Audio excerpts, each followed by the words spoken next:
Okay, we are live with this Rockstar Minutes episode, and this came to be because Anthony Molinaro right here has been asking for probably, I feel like a decade, but we haven't known each other that long. 3 years. It's got to be at least 3 years. 3 years for like a reading list, or like let's put together a reading list of books for yourself and for people that we work with. Yeah, selfishly for myself, but also so many members that we work with have reached out because they know you guys read a lot of books in the same categories that they're interested in, and they want to know what books have you guys read. Yeah, got it. And we just, before we started recording, we just added this up, and I think I've purchased and read about 85% of this list. I think I've purchased about 1,000 books. If just rough guess at math on the amount of purchases I've made around books. I'm just thinking with the amount of money that you spent, what if you just went to a library and just library rented these books out? Because I've thought about it for myself. Like I read a book, 95% of the books I read, I'm not going to read again. Maybe, honestly, probably that high. Same. And I'm just like, man, why I'm just burning money Library's here. the better At move. least I can hand it off to somebody, which is nice. But some of them, they're not really handoff. You're so right. Library is the better move. Library is the better move. It's just that when it was like, when you're at the book, I used to go to the bookstore on lunch all the time for my corporate job. So when I was like, actually, back then, I wasn't even buying the books. You know what I would do? I would read the book in chapters by Square One. There was a chapters across the street from Square One. Yeah. I would read the book, and then I would just put a little business card it left off as a bookmark.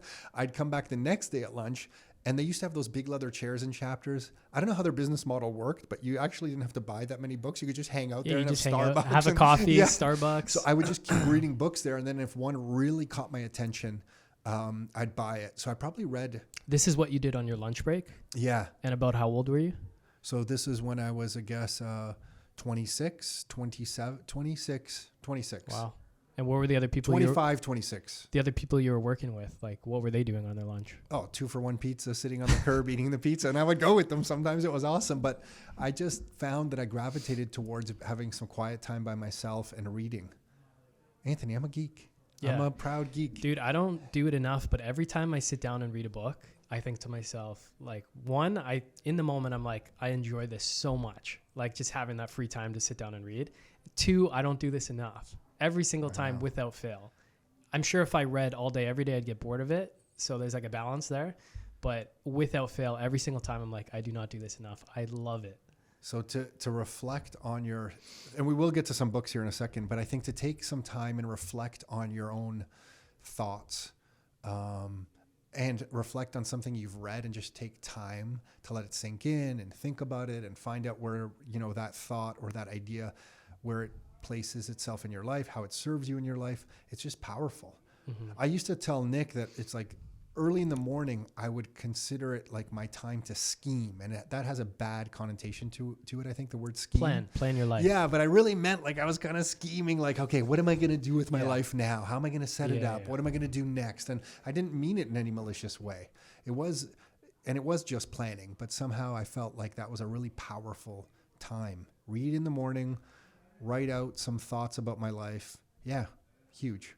Yeah. So here's what I want to discuss. Instead of going through a complete reading list, which I think we're going to try and put together for Rockstar members in a couple of the newsletters, I think what I would want to share if I was listening back when I was 25 or so about books would be that there are categories of books. So I got caught in the personal development category for, I would think, maybe just a little too long. It was really good, but it was too long. So to me, there are personal development books. Then there are books about skills and skill development, things that the marketplace rewards. And I'll go through some of these books. Then there's books on overall economics and money, and then health and fitness. To me, those are like my big kind of categories. Mm-hmm. And the personal development category, so here's some of them, just to share some ideas of books. This book, The Four Agreements, is talking about how to live with integrity in your own set of principles. So how to define principles that you want to live by, and then how to stay true to those principles. Amazing. This next personal development book is The War of Art. It's about how to get through procrastination, how everybody procrastinates, and how the hell you get through it. That one's great. Oh, so good. So good. Yeah. This one is on time management. But this one Dan Kennedy's a huge mentor to us. This book has probably taught me more about time management than any other book I've read, including Stephen Covey's book, The 7 Habits of Highly Effective People. Mm-hmm. That book was really good on time management because it talked about priority management instead of actual time management. But when it comes to time, This book was really, really good. Here's another personal development category book, How to Win Friends and Influence People. You've read this one, right? Yeah. So this book just taught me how to get along with people. The power of using people's names. That's a big one, the name one. Huge. And that's one I still don't stick to because someone will tell me their name right as I'm meeting them, instantly forget. And I kick myself because I've read that book twice, and I'm like, oh, I'm not doing it. Yeah, it's so powerful. I don't know what it is. I think in the book it talks about that the sound of a person's name to themselves is like the sweetest sound they can hear. It totally is. Just like selfishly speaking, it happens to me too. Like if someone says my name, your ears prick up, you tune in, and it's just better.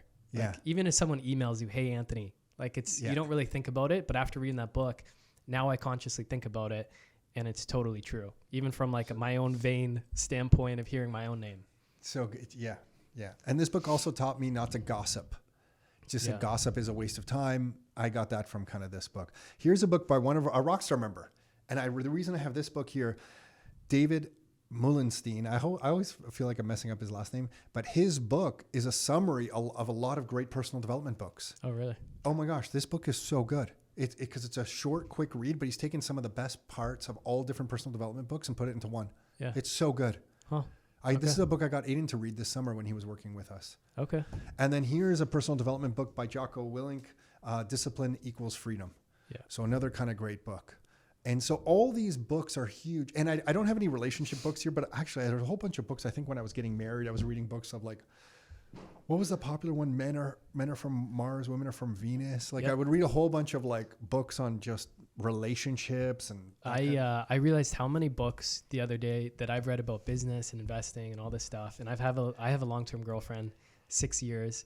And I was like, I haven't read a single book about how to have a better relationship. And I read books on health. I read books on fitness. I read books. Dude, it's worth it. Yeah. And I was like, and I consider my relationship an investment. So I was like, let me invest the time. I read The 5 Love Languages.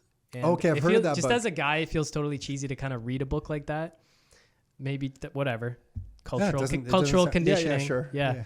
But I read it. Most of both of our friends would probably make fun of us for 100%. And I haven't told many people that. But it was good. I learned some new things. I've started, implementing them a little bit. And it's also helped with other relationships in my life.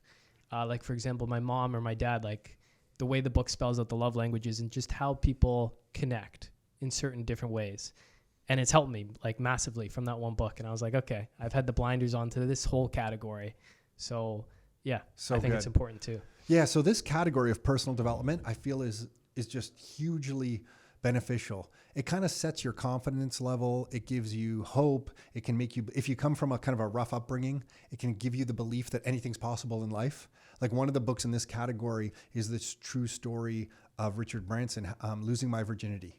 It's a book that he wrote about how he started basically from nothing and grew multiple huge businesses, ultimately buying an island in the Caribbean and starting an airline and getting into the music industry. And that's his true story. And you read that, and when you realize where he came from and how he started all that, you just end that book thinking, okay, I think I can do it too. Yeah, if he can do it, I can do it. Yeah, so huge category book. So personal development. So, sorry, just at the beginning, you said you thought that you stuck on the personal development category for too long. Yeah, because ultimately, I think for most people, some of your freedom comes from financial success. Money is definitely not the center of life. There's more meaningful things than money for sure. Your friends, your family, the satisfaction you get from just working and what you're doing. But the financial reward that you can accomplish in life gives you freedom to do a lot of other things and maybe help a whole bunch of other people. So ultimately, you kind of have to transition from reading these books, which is just about like, a lot of this category can be classified as like, just inspirational, but it's not really getting you to do anything. Yeah.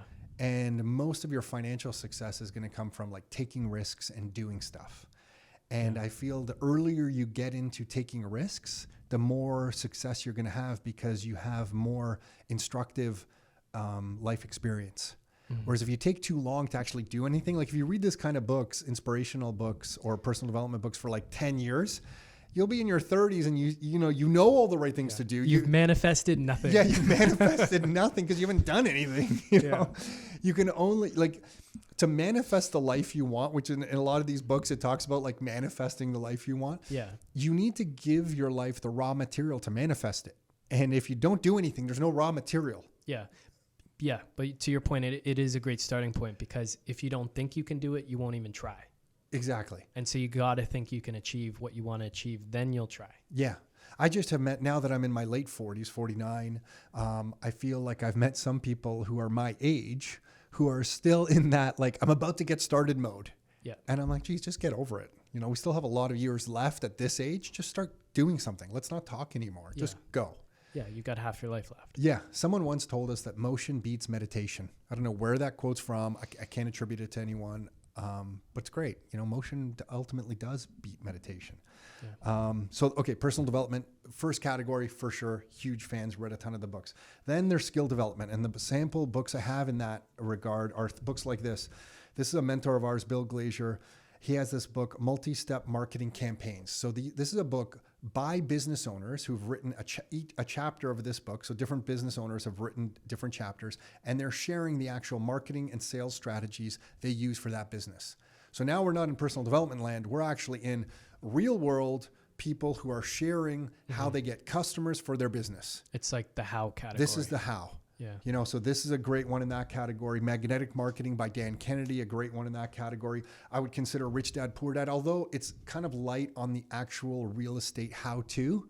It does give you the idea that you want to own assets and you want to build. So you kind of want to move from personal development to actually like acquiring assets. This book changed so many. That's still the GOAT. This is still the GOAT. This is when people have not read this book, I'm like, wait, you haven't read Rich Dad, Poor Dad? I made my girlfriend read it and she's like, yeah, it's all right. Really?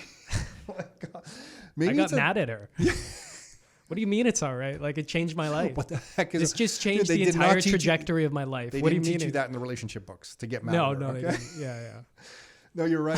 Same with me. I would get mad at someone if they didn't like that book too. I made my kids read this book. I'm pretty sure I made Carol read this book. Didn't you make them do a presentation on Yeah. it? Yeah. Presentation on the book.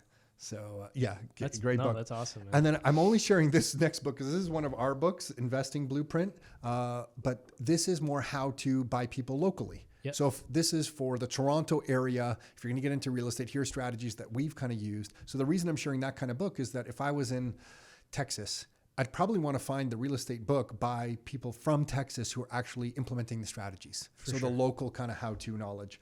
And then this book, this borderlines on, I guess this is more personal development. I snuck it into the skills. This is How I Raised Myself from Failure to Success in Selling. Probably the best book to explain what sales is all about. When I got into sales, I didn't quite understand that it was an exchange of energy as much as it is or was about selling a service or a good. And this book taught me that. So this is kind of like a mix between personal development and actually sales instruction. Just out of curiosity, what type of energy are you trying to transfer? Just how people feel about you Got it. is often going to dictate whether they buy from you. Yeah. You know, and if they get a feeling of trust and they like you, the probability that you're going to make a sale of whatever you're selling, rightfully or wrongfully, is going to increase. And then just your own ability is highly correlated to what you believe in yourself. So, and that belief often comes the energy or how good you feel about yourself. If you feel good about yourself, you're likely going to have the confidence to go and make a sale. Yeah, and you project that out. You project that, and it's kind of a self-fulfilling prophecy. So, so a lot of sales. If you think back to like a lot of people you've bought things from, a lot of times you just bought because you're like, I like the guy, he makes me smile, makes me feel good, or the girl, fine, I'll just buy it. Yep. And then people you haven't bought from are kind of low energy and speak slow, and you're like, oh, forget it. Or you don't trust them. You don't. They rub you the wrong way. Yeah. Yeah. So feelings are huge in sales. So skill development, another category of books. And then the last category, which I now consider the most important just for my own stage in life, is that once you kind of feel you can accomplish what you want to accomplish through personal development books, and then once you have the skills to start going and doing stuff, ultimately you're going to save some money or you're going to have some excess that you want to protect. And to do that, you need to understand the economy and the rules of the money game. And although books like Rich Dad, Poor Dad kind of get into it a little bit, you need to go deeper. And once you go deeper in the economy, it gives you a lot of confidence in how to save, where to put your money. It gives you confidence in the future that you're going to be able to like have enough money in your life to do what you want to do. So this category of book, I would call it, you know, how the money game works, how the economy works, hugely important and often dismissed. It's like the operating system for your finances. Totally. Yeah. Yeah. So examples of these books would be, what do I have here? So Jeff Booth's book, The Price of Tomorrow. This book is fairly new and does the best job of explaining the current money system from a point of the you know, how our central banking system works and how technology is influencing it, and the two systems, how they're fighting each other. So fantastic book, easy read, like well written. It's like written at a high level, but it's so deep in its meaning. So just a fantastic book. I haven't actually read that, but just from listening to Jeff Booth, his different podcasts and interviews, it just gives you a new lens or perspective of how you see the world. Yeah. Totally. And then you can never go back once you've read that. You see everything through that new angle that has like opened up to you. There's two books that did that. There's a bunch of books that did that for me. But this book, Price of Tomorrow, The Bitcoin Standard by Saifedean Ammous, the first 4 chapters or 72 pages of this book is the best summary of the economy and how money works that maybe I've ever read. It's really, really good. And the rest of the book is about Bitcoin, which is amazing as well. But the first, we love our Bitcoin. We love our Bitcoin. Throw it in. But great book. So that's kind of like a money system book. And then here's another Bitcoin book, like high level, if you're just getting into it. The Bitcoin Standard can be deep. Yeah. So this is a book by Vijay Boyapati, who's been on our podcast, The Bullish Case for Bitcoin. Just a really nice introduction to Bitcoin that does an excellent job. So that's a great book on the money game. And then there's a different one. This is like a different take on the money game. It's The Sovereign Individual. So this book was written back in 1997. But the context it gives you of how the world is evolving and how the economic system is changing from nation states to individuals and how money is evolving and how technology is playing a role in that is just like mind numbing. Mm-hmm. It's so good. You've read this book. Yeah. Is this book not, like, to me, this is game changing. It still creeps me out how accurate they are, like who these guys are. I need to revisit it. I love it. Yeah, I just you can't absorb it. I love it. They start talking about the internet before, like, the internet was really doing what it was doing. Money. I think it's page 203 because I remember showing several people the 3 stages of how the internet is going to progress. And when it was written in the 90s, I think the first stage hadn't even happened yet. They called the first stage. They're calling the second stage that's happening now. They called out cryptocurrencies. They called out social media. And they called it like narrowcasting instead of broadcasting, where everyone would be able to kind of broadcast to this. They're calling out taxes. They're calling out living situations in the future that are all coming true. Cyber doctor visits, all this stuff nobody was talking about. In 1997, you're right. On page 203, it says the globalization of commerce, and the categories are convergent communication, internet unwired, but then it goes business without borders. Mm-hmm. So people being able to do business globally much easier. Your phone becomes a bank. Yeah, online banking. But and not only online banking, now with Bitcoin and holding crypto, that kind of stuff. They literally called out cryptocurrencies. Yeah, the rise of China. It says understanding Chinese. The rise of China is in this book. Really? Yeah. Customized media, from mass to customized production, everything being customized. That's a huge trend. Cyber brokering, virtual culture, shopping for jurisdictions on the net. So talking about different nation states, that's kind of happening where people want to kind of put where they want to live. If you look what El Salvador recently did with money and making Bitcoin legal tender and that kind of stuff. Yeah, just cyber surgery. Yeah, cyber doctor. Yeah, that gave me a perspective on just the nation state and just the world that we live in today, how we got here, how technology influenced how we got here, and how technology is going to influence where we're going. Like, just massive perspective that I feel like I'm now going to use to my advantage for the next 80 years of my life from that book. So true. Yeah.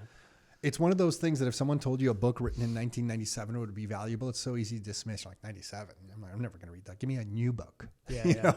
But yeah, fantastic read. And then this book, for me personally, The Fourth Turning. You know who just mentioned this book on a podcast that just got released is Lynn Alden. Was just talking about The Fourth Turning on a Saifedean Ammous podcast, saying how it does seem like we're going into a fourth turning. So basically this book goes through hundreds of years of history and talks about how there's different generational turning points, and each of those points represents something different. And a fourth turning is usually when people feel institutions are corrupt, the media isn't really serving anyone anymore, no one trusts anyone, and it's usually timed with a debt cycle peak, meaning there's debt cycles that are peaking at that moment, and everything kind of comes crashing down. And out of that crash is a rejuvenated economy, rejuvenated society. But to get to that rejuvenation, you kind of have to go through some really kind of rough times. And we're in one of the fourth turnings right now. Wow. So this book, we actually did like a VIP summary, like kind of a book report on this particular book, because it's a big read. But even if you just read the first introduction and maybe the first chapter and then the chapters on the fourth turning at the end alone, it's worth it. Just from understanding history and how it might apply to the next decade of our lives. Hugely beneficial book. So the fourth turning, you know what? You'll hear a lot of hedge fund guys and girls talk about the fourth turning. They'll mention this book a lot. So a lot of people kind of really enjoy that book. So that would be like money and the economy, this category. And then the category that I don't have any books here on that kind of really had an impact on my life would be health and fitness. Yeah. Books like The Primal Blueprint. That's because it's at my house. I took Did you take yeah, the Primal? I grabbed it from the library. The Primal Blueprint I loved because it just taught me about food and how to eat. Yep. Because I didn't know anything about that. Amazing book. Yeah. The Big Fat Surprise, I think it was basically taught me that sugar is bad and fat is really healthy for you. Mm-hmm. You know, when we were growing up, it was like fat was bad. You don't eat fat. But now, like, you kind of learn that, like butter and lard and good healthy olive oils are good for you. Yep. And sugar is like the enemy. Yeah. I'm trying to think what else. But there's a whole bunch of books in that category. For me, Primal Blueprint, Big Fat Surprise, Bulletproof. The Bulletproof Dave Asprey stuff was kind of fun because it talks about nootropics and different things you can take to really kind of enhance your cognition and that kind of stuff. Yeah, that's like once you're already dialed in, you can start playing around. Yeah, it's like icing on the cake kind of thing. Yeah. But health and the Carnivore Code. Yeah. I think you gave me that book. No, you gave me that book. Did I give you that book? For sure. It's a good book, though. For some reason in my mind, you know what it is? I think because you're trying. I'm just the most passionate about it. That's why. Yeah. And then something else I wanted to, so that's another category we're not talking about, but something else I wanted to mention that Nick and I do is this is a newsletter that we've been subscribed to. So this is Dan Kennedy's newsletter, and I think Russell Brunson of ClickFunnels just bought it. But this is a newsletter that we've been subscribed to since I want to say probably 2002, 3 or 2004 or something. So coming on, 18, 19 years soon enough. Wow. And we've been paying every month for this newsletter for, I guess it'll be, soon enough, it'll be 20 years. And there's a bunch I get in my email. So we both have, Nick and myself, paid for newsletters that kind of enhance these topics. It's like the books would be the foundation. Then if we want to go deeper in one area, we might find somebody who's currently writing about that area. Yep. Whether it's health and fitness or the money game or real estate, or something specific on personal development, maybe time management strategies. And if they have like a paid for newsletter, we'll subscribe to it. And that's kind of how we're getting a constant stream of information that way. Mm-hmm. But that's something we definitely have as well. Multiple subscription-based newsletters that are coming our way. I think going back to like buying books too, when you pay for something, you do value it more. And you see it as an investment in yourself. And you almost get like a little dopamine hit. Like you're like, okay, I'm investing in myself here. I'm spending money for a good cause, for my future, for whatever, as opposed to going to the library and just getting a book. Yeah. I mean, you're still reading the book. Yeah. Agreed. You've made that investment. You value things differently, when you shell out some hard-earned money for it. Yeah. And there's always kind of new books. There's old books. And like, I'm just thinking the personal development side, like Ryan Holiday, we didn't talk about what is it? The ego is the enemy. Ego is the enemy. Yeah.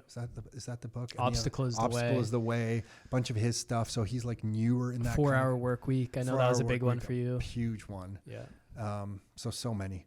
But anyway, that was the goal, to talk about books, but also the categories. Personal development, which you need to build confidence and get the idea of what's possible in your life. Then some skills-based books. Then some overall books on money and the economy, because that's the game we all play.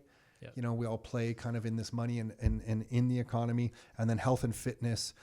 And then, we shouldn't dismiss the relationship books. Yeah, I was we're about in this to say, category. Get the relationship books. Anyway, thanks for doing this, Anthony. Yeah, no problem.